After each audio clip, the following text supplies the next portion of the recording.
The stars looked different from the observation deck of the diplomatic vessel. William Harrison stood with his hands clasped behind his back, watching the distant glow of Nexus Prime grow larger as they approached. After 30 years in international diplomacy on Earth, he now faced his greatest challenge, representing all of humanity to the Galactic Council. "Ambassador, we'll dock in 20 minutes, said Samantha Foster as she entered the room. Her voice was calm, but Harrison could sense her tension. As his chief aide, she had studied everything Earth knew about the 27 alien species that formed the Council. That knowledge wasn't much. "Thank you, Sam," Harrison replied without turning from the view.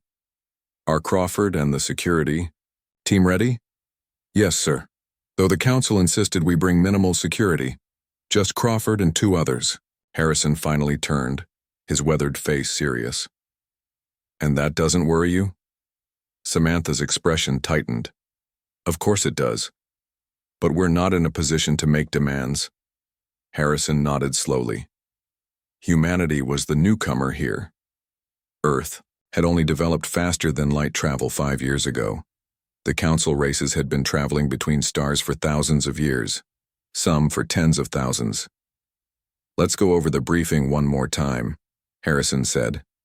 They reviewed what they knew of the Council's major powers. The Zoraxians were the oldest members, a species of tall, 6-limbed beings with scaled skin and multiple eyes. They had founded the Council with 3 other species, only 2 of which still existed. The Alexi were insectoid philosophers who rarely spoke in council meetings but whose opinions carried great weight. The Vesperans resembled Earth octopuses but lived on land, with remarkable technological skills.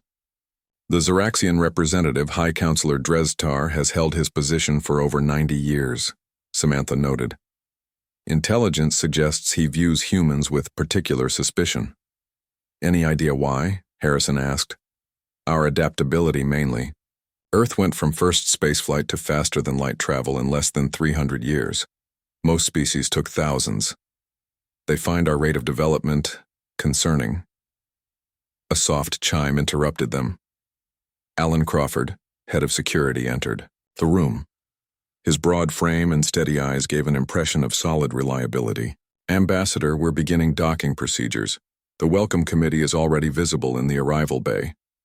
Harrison straightened his formal blue uniform. "Well then, let's not keep them waiting."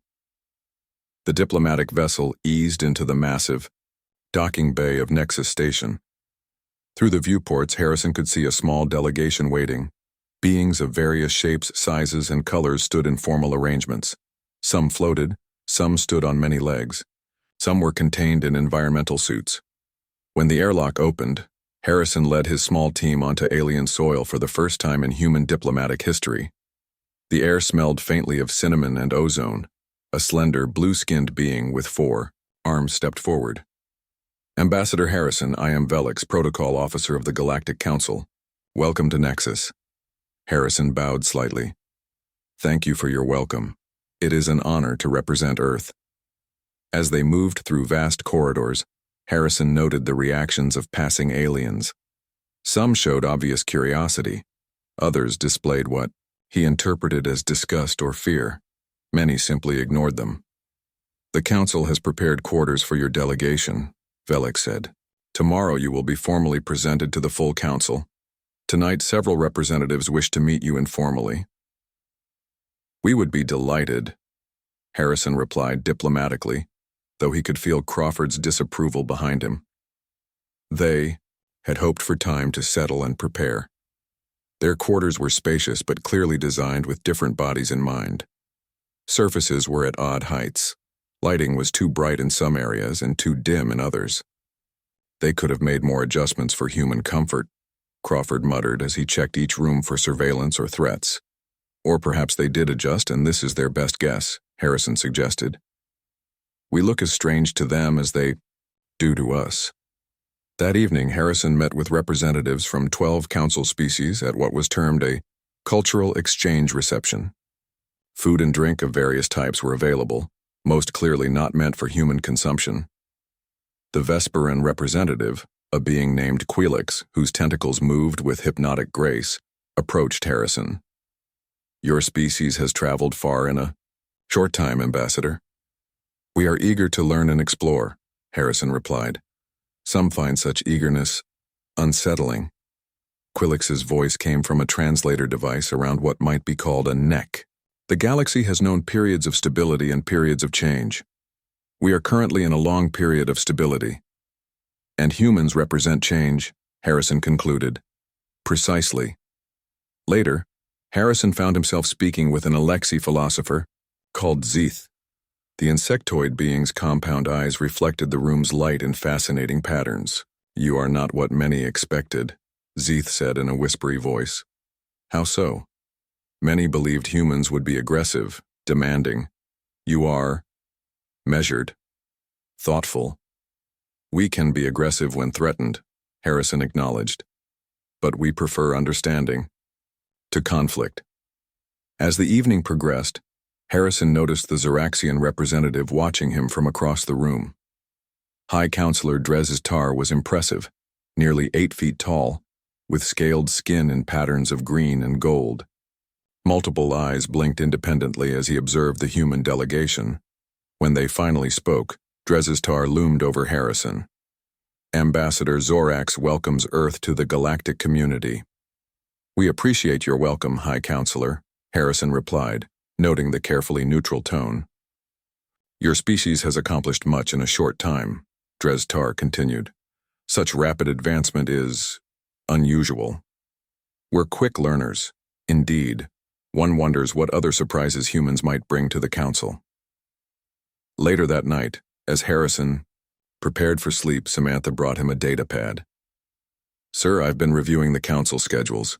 Tomorrow's formal introduction has been moved up 2 hours, and they've changed the format. Harrison frowned. How so? Originally, you were to speak after being introduced. Now you'll be subjected to questions from Council members first. Crawford, who had been checking security systems, looked up sharply. That's a hostile format. They're setting you up for public embarrassment. Harrison considered this. Perhaps. Or they're testing us, seeing how we handle pressure. Either way, Samantha said, we should prepare for difficult questions. As his team left, Harrison received an anonymous message on his personal communicator. The translation was rough but clear. Beware, not all welcome humans. Some fear, some plan. Watch shadows. Harrison stared at the message for a long time before encrypting and saving it. Outside his window, the unfamiliar stars of alien systems glittered. Humanity had reached the stars with hope and optimism. Now he wondered if they had been naive. Whatever awaited him in the council chamber tomorrow, William Harrison resolved to represent Earth with dignity and strength. The future of human-alien relations might depend on it. Morning came quickly on Nexus Station. The artificial day cycle was shorter than Earth's, just 20 hours. William Harrison had slept poorly, the anonymous warning playing in his mind repeatedly. As he prepared for the council meeting, he shared the message with Crawford and Samantha. We should cancel the meeting, Crawford said immediately. His hand rested near his sidearm, a habit from his military days. And show weakness on our first official day? Harrison shook his head. That would undermine everything. Samantha frowned at the message. It's too vague to act on, but specific, enough to worry about. Who sent it? Unknown. The station's communication system disguised the source. Which means someone with technical expertise, Crawford noted. Harrison straightened his formal attire. We proceed as planned, but with caution. Crawford, I want you to record everything. Samantha, prepare our ship for emergency departure if needed. The council chamber was a vast circular room with tiered seating. Representatives from 27 species occupied their designated areas. Some seats were designed for bodies very different from others, pools of liquid, anti-gravity platforms, or environmental chambers. Velix led Harrison to the center of the chamber, where a single platform rose. The human delegation was placed below the council members, physically lower than everyone else. A clear power message. The council recognizes Earth's representative, Ambassador William Harrison, announced the council speaker, a tall, willowy being with luminescent skin. You come before us seeking recognition and potential membership. Harrison stood straight. I come offering friendship and cooperation between Earth and the established galactic community. High Counselor Tar's voice cut through the murmurs.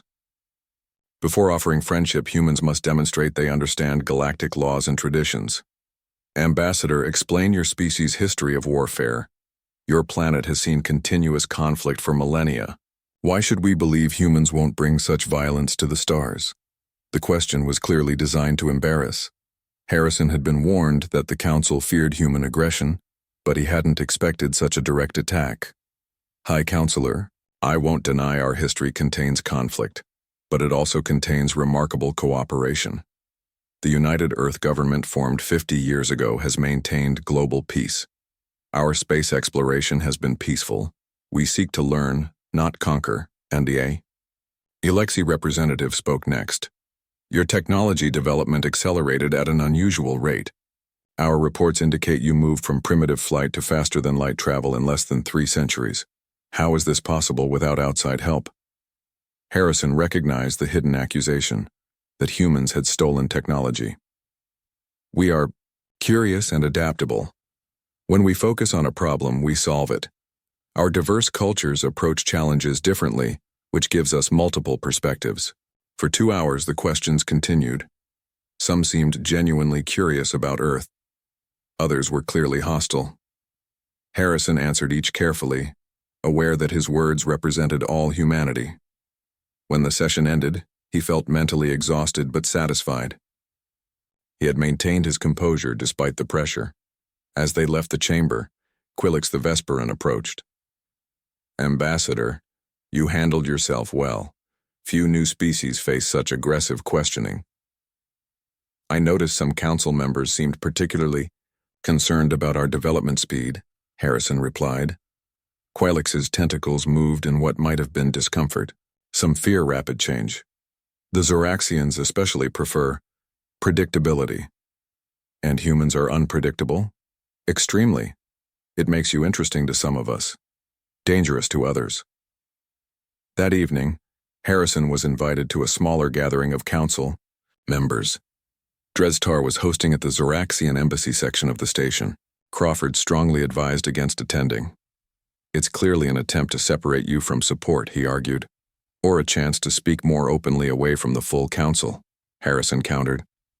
I need to build relationships, especially with those who seem opposed to us. The Zoraxian embassy was hot and humid, designed to match their homeworld. The lighting had a greenish tint that made human skin look sickly. Harrison was met by Drestar's aide, a younger Zoraxian named Kelvor. The High Counselor appreciates your attendance, Kelvor said, leading Harrison through ornate corridors. Few new species receive personal invitations. The gathering included representatives from 8 species. Harrison noted that all were considered Zoraxian allies in council politics according to Samantha's briefings. Drestar approached with a drink for Harrison. A beverage from your homeworld. We have studied human biochemistry carefully. Harrison accepted the glass cautiously. I'm honored by your attention to detail. The council takes potential new members very seriously, Drestar replied, especially species with unusual characteristics. The conversation moved to Earth's governance systems and space exploration goals. Harrison answered carefully, aware that everything he said would be analyzed for hidden meanings or threats. As the evening progressed, Harrison began to feel unwell. His vision blurred slightly and his thoughts became sluggish. He excused himself to find a human-compatible restroom. Once alone, he activated his secure communicator. Samantha, something's wrong. I think I've been drugged or poisoned. Where are you? Her voice was tight with alarm. Zoraxian Embassy, South Corridor. I need... The door opened. Kelvor stood there. Ambassador, are you unwell? Let us help you. Harrison tried to step back but stumbled. His legs wouldn't respond properly. What have you done? A regrettable necessity, Kelvor said softly. Some threats must be eliminated before they grow. Harrison collapsed to the floor. Through dimming vision, He saw Dres Tar enter the room. The human's physiology rejected the drink. Unfortunate allergic reaction, Dres Tar stated coldly. Call medical services, but I fear it will be too late. Harrison felt his consciousness fading. His last clear thought was of Earth, so far away and unaware of the danger. His communicator had recorded everything. If Samantha received it. When the Zoraxian medical team arrived, they declared the human ambassador had suffered a fatal allergic reaction to local microbes, despite precautions. A tragic accident during first contact. In the chaos that followed, Samantha Foster moved quickly. She knew the Zoraxians would try to control the narrative. With Crawford's help, she secured Harrison's body and all his personal effects, including the communicator. They'll try to stop us from leaving, Crawford warned as they rushed toward their ship. They'll try, Samantha agreed grimly. But they don't understand how prepared we are. As their ship prepared for emergency departure, Samantha sent a heavily encrypted message to Earth. The subject line was simple: Operation Nemesis.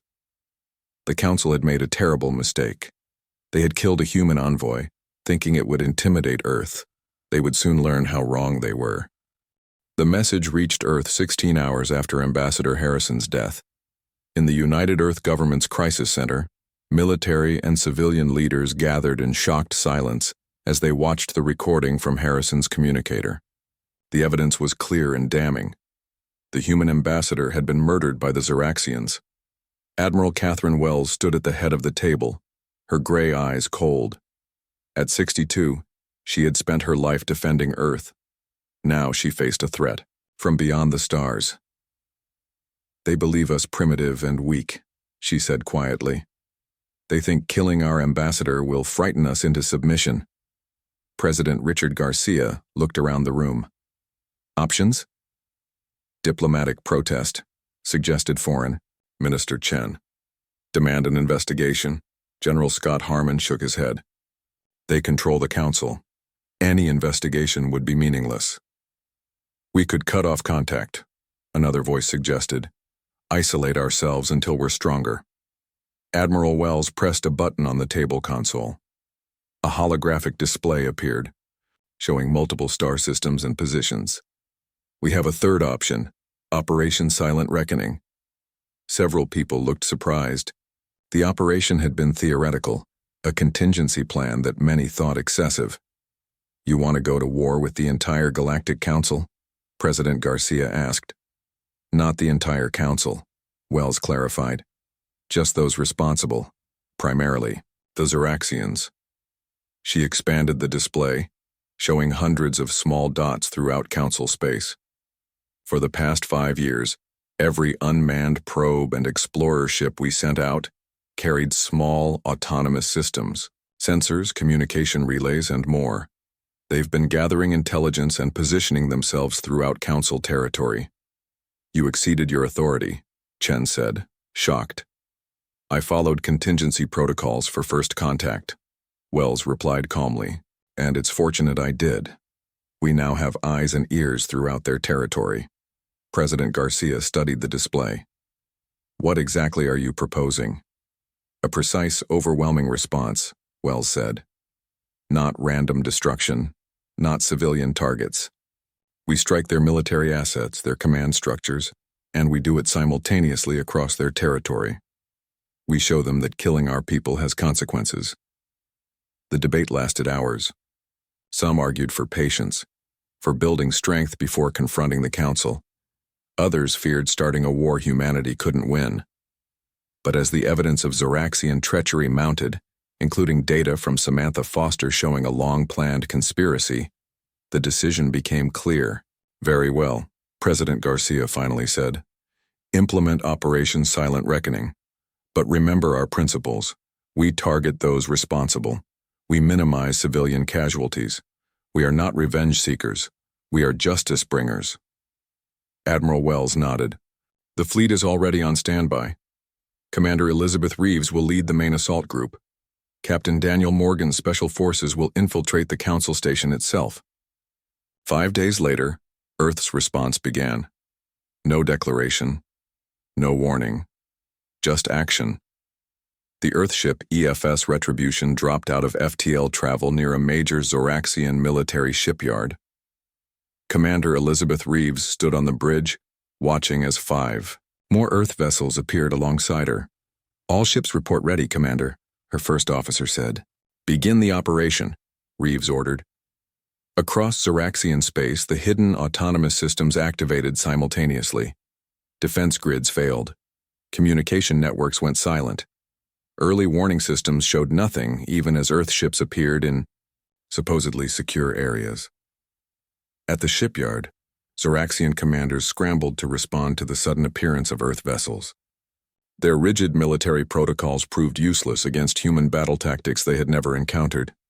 Reeves watched as precision strikes disabled the shipyard's weapons and propulsion systems. "Target their command center next," she ordered. "Minimal force. We want surrender, not destruction." The Zoraxians, accustomed to overwhelming enemies with superior numbers and technology, found themselves outmaneuvered at every turn. Their ships were faster and more heavily armed, but Earth vessels predicted their movements and countered them perfectly. Years of intelligence gathering had exposed Zoraxian military doctrine completely. On Nexus Station, the Council was in emergency session discussing the human ship's sudden departure when the station's security systems inexplicably shut down. Captain Daniel Morgan led a team of 12 Special Forces soldiers through now unguarded corridors. Their mission was not destruction, but revelation. They reached the Council chamber as alarms began sounding throughout the station. Inside, representatives from all 27 species argued about the human situation, unaware of the coordinated attacks happening across Zoraxian territory. Morgan's team secured the chamber entrances. He walked calmly to the center of the room where Harrison had stood days earlier. "What is the meaning of this?" demanded the Council speaker. "How dare humans violate?" "We come with truth," Morgan interrupted. He activated a device in his hand. Every screen in the chamber lit up with the same image, Ambassador Harrison's final moments recorded by his communicator. The Council watched in stunned silence as the murder played out before them. When it ended, Morgan spoke again. "High Counselor Drezitar arranged the assassination of Earth's ambassador while pretending friendship. The Zoraxian leadership endorsed this action. He switched the displays to show live feeds of the current Earth operations across Zoraxian space. As we speak, Earth forces are neutralizing Zoraxian military assets. We do not target civilians. We do not seek territory. We seek justice." The Alexei representative Zeeth rose from his seat. "The Council did not authorize any action against your ambassador. This was Zoraxian treachery alone." "We know," Morgan replied. "That is why we target only those responsible. The evidence we present shows decades of Zoraxian manipulation of Council politics through blackmail, bribery, and assassination." More screens filled with data, communications, financial records, and more that Earth's hidden systems had gathered over years. The Council representatives looked increasingly shocked as the extent of Zoraxian corruption became clear. Morgan continued, "Earth wants peaceful relations with the galactic community, but we will not be murdered, threatened, or manipulated. Those who attack us will face consequences."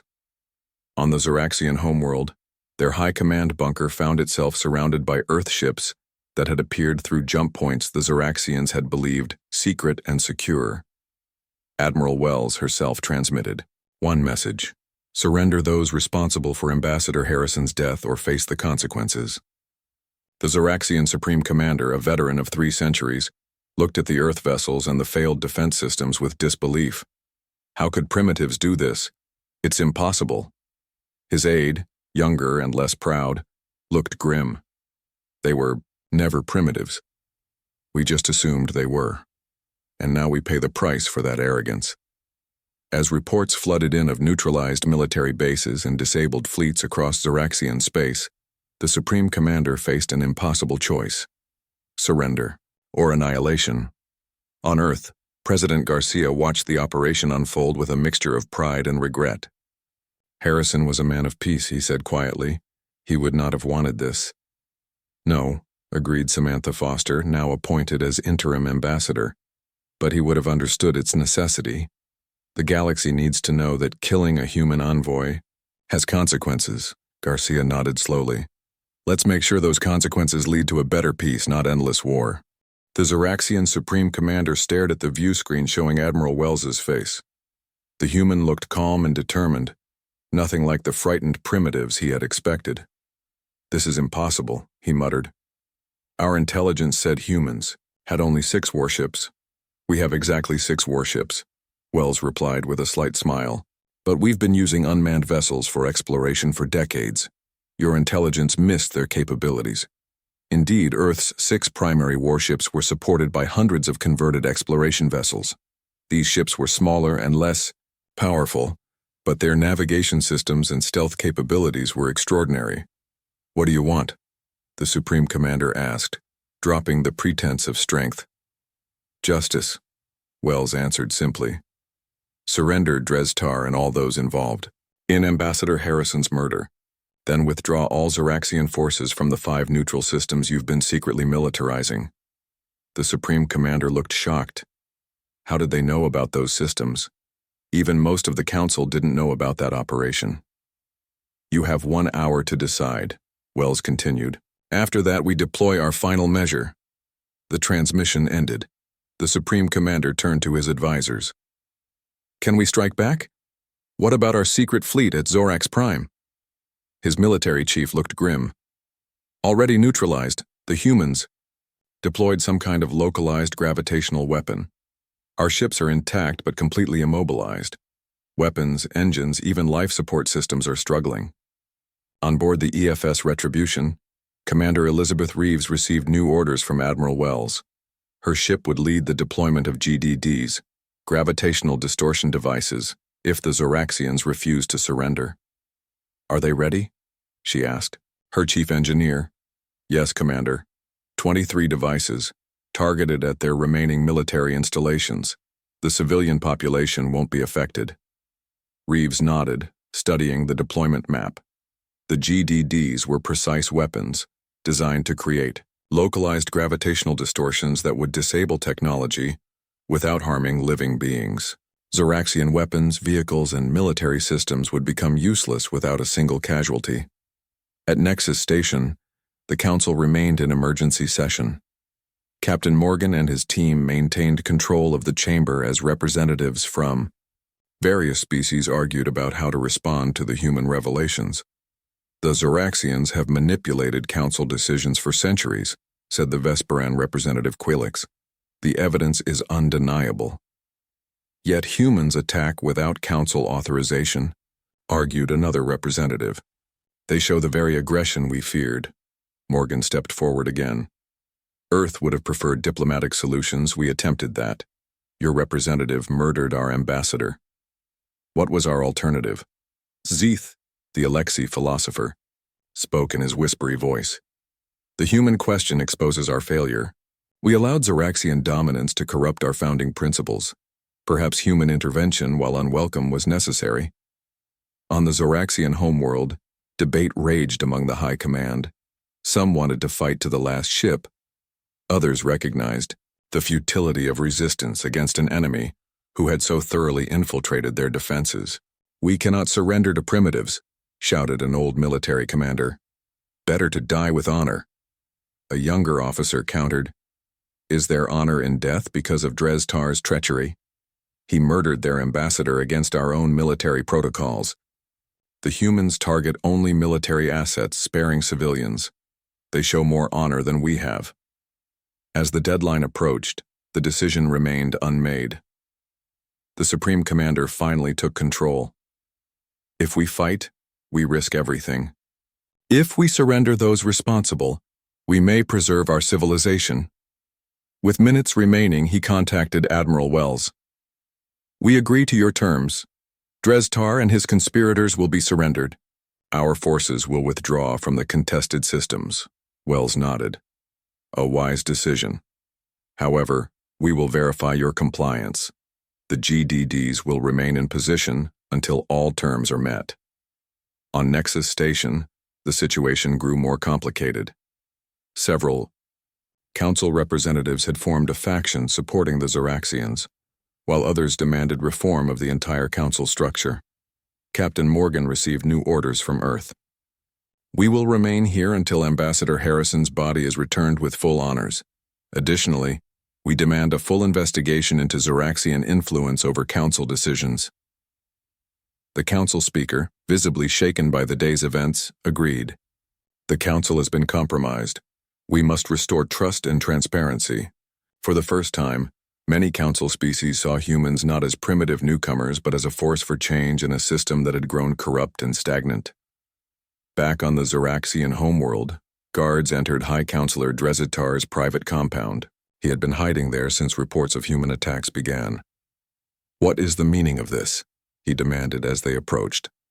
"By order of the Supreme Commander, you are arrested for the murder of the human ambassador and for endangering Zoraxian security," the guard captain stated. Dreztar looked stunned. "You cannot be serious. Everything I did was for Zorax." "And now Zorax suffers for your actions," the captain replied, placing restraints on the once powerful counselor. Similar scenes played out across Zoraxian territory as those implicated in the conspiracy were arrested.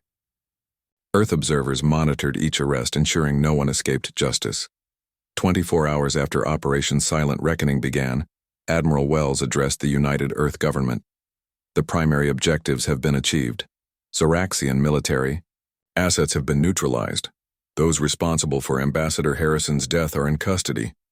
The Council is beginning reforms to prevent such corruption in the future. President Garcia nodded. "And our losses?" "Minimal," Wells reported.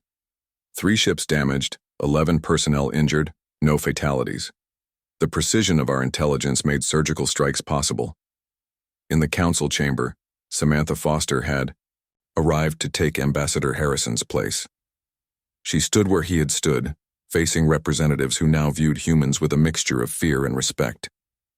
"Earth does not seek domination or conquest," she told them. "We seek a fair and honest place among the stars." Ambassador Harrison believed peaceful cooperation was possible. His death will not destroy that dream. Instead, it has cleared the path for a more honest partnership. The Alexei representative Zeeth approached her after the session.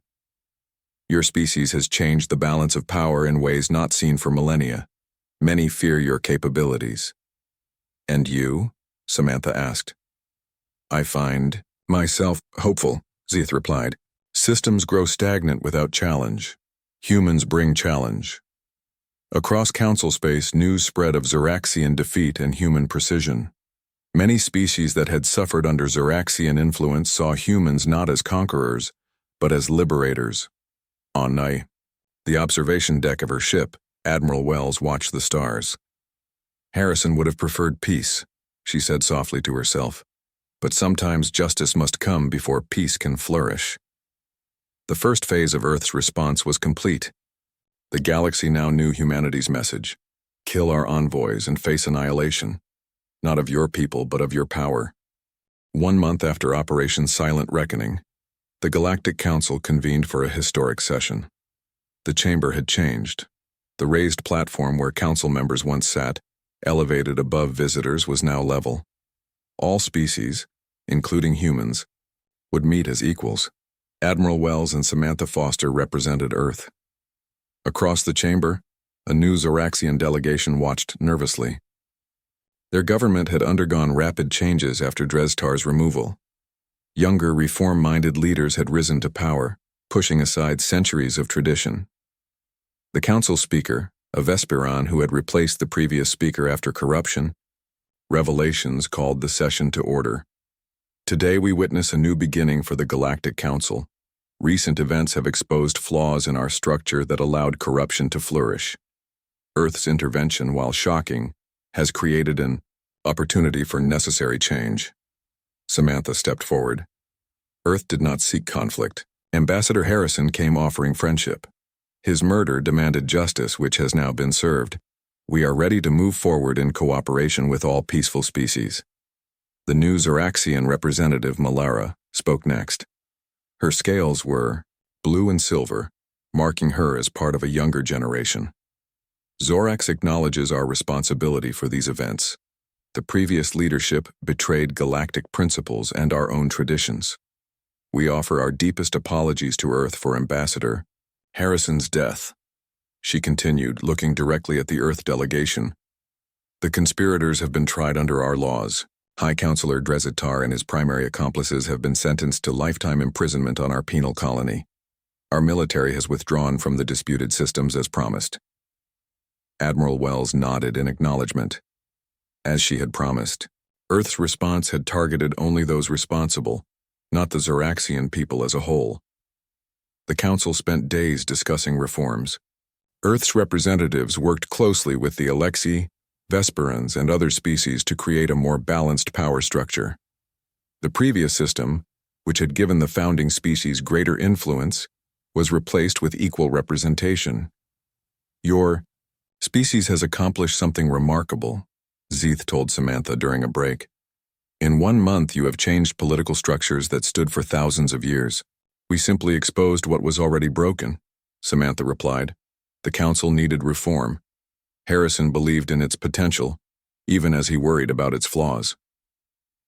Back on Earth, preparations were underway for Ambassador Harrison's memorial service. His body had been returned with full honors, escorted by ships from 12 Council species. President Garcia insisted the service be open to representatives from all galactic powers who wished to attend. Harrison stood for cooperation and understanding, he told his advisors. His memorial should reflect those values, even if his death came from treachery. On the day of the memorial, ships from 23 species entered Earth orbit. Security was tight but welcoming. This would be the first time many alien representatives had visited the human homeworld. The ceremony took place in the Grand Hall of Peace in Geneva. William Harrison's family sat in the front row. His daughter Claire, a scientist who had helped develop Earth's faster-than-light drive, stood strong despite her grief.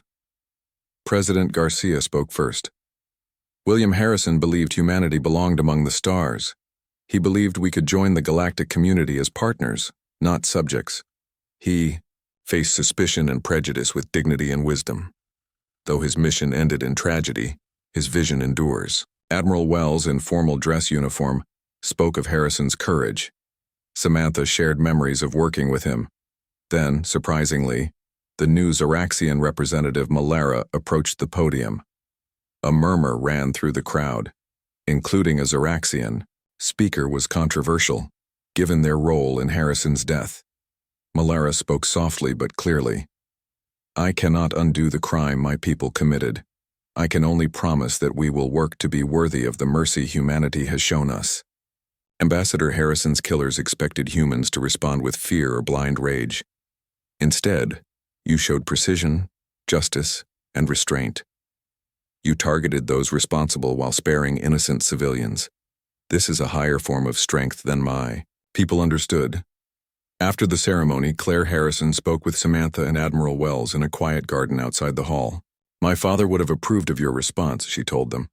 He always said humanity needed to show both strength and wisdom when we reach the stars. Samantha nodded. The Council has changed more in a month than in the previous 1,000 years. Many species that suffered under Zoraxian influence now look to Earth as a potential ally. And the Zoraxians? Claire asked. Learning humility. Admiral Wells replied. Their military power is significantly reduced. The GDDs will remain in place for a year to ensure compliance with the peace terms, but we don't seek their destruction, only their reformation. 2 days later, the Council representatives departed Earth. Many carried new trade agreements, cultural exchange programs, and scientific cooperation proposals. Earth had entered the galactic stage not as a minor player, but as a significant power. In the newly reformed Council chamber on Nexus Station, a permanent memorial was placed where Ambassador Harrison had stood during his short time there. The Baide inscription, written in all 27 Council languages, read simply, Peace requires both justice and mercy. The Zoraxians, once the dominant power in the Council, now worked to rebuild trust. Their reduced status was difficult for many to accept, but the younger generation saw it as an opportunity for their civilization to evolve beyond military dominance. 6 months after Harrison's death, Samantha Foster was confirmed as Earth's permanent ambassador to the Council. Her first official act was to propose the Harrison Protocols, guidelines for resolving disputes between species without violence. "We cannot prevent all conflicts," she told the Council, "but we can create systems that make assassination and treachery less profitable than honesty and cooperation." The protocols passed unanimously, supported even by the Zoraxian delegation. On the bridge of the EFS Harrison, Earth's newest diplomatic vessel, Admiral Wells stood with Samantha before the ship's maiden voyage. "Do you think we responded correctly?" Wells asked quietly. "Some still argue we should have been more aggressive. Others say we should have pursued purely diplomatic measures." Samantha looked at the stars visible through the view screen. "We showed the galaxy that killing a human, Envoy, has consequences. But we also showed that justice doesn't require genocide. We annihilated their power, not their people. That balance is what Harrison would have wanted." The EFS Harrison departed Earth orbit, carrying humanity's representatives to take their place among the stars, not as conquerors or subjects, but as equals who had earned their position through both strength and wisdom. The galaxy had learned an important lesson. Humans make better friends than enemies.